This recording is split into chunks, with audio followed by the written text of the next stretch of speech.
Well, livestock farmers are prepping for tonight's forecast. It calls for more below freezing temperatures and heavy snowfall. Our Linda Ong visited one cattle farmer today to see how he's preparing his farm for the weather we're about to get. Linda, a big worry for those in the ag industry. That's right, Lindsay. Farmers are used to working long days, but in the midst of the cold, snowy forecast, cattle farmers have been putting in extra hours and money to gear up for the early wintry weather.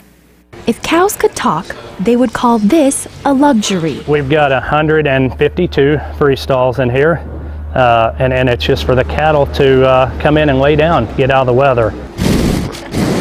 Free stalls are one of the options for cattle to beat this weekend's forecast of snow and bitter cold, but their survival and thrival ultimately lays in the hands of farmers. For farmers like Brad Groves, preparation began at 4 a.m. this morning. There are about 500 cattle that reside at Groves View Farm. To ensure that the cows make it through the cold snap, Groves has gone through his checklist, adding extra bedding to keep temperatures warmer, additional feed to provide more energy for his cows to brave the cold, and checking his electric water heaters to prevent water from freezing. Heats of water, it never freeze. And the littlest ones on the farm are given extra care in cold weather. This is Bretta. She's about 12 days old and she's one of the approximately 60 calves here at Groves View Farm.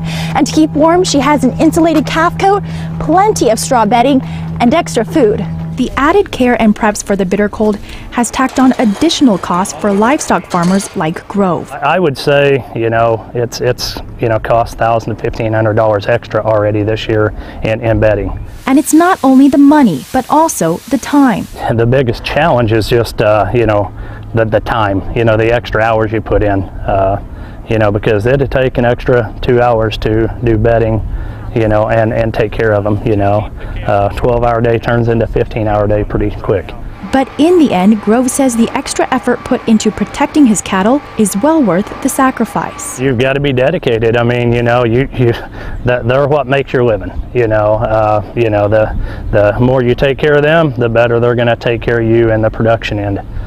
Now, cattle can consume up to 50% more feed in cold conditions like this weekend. So with feeding, laying out bedding, and adding the extra attention to the littlest calves, Grove said having his family and extra farm hands saves him a lot of time and energy.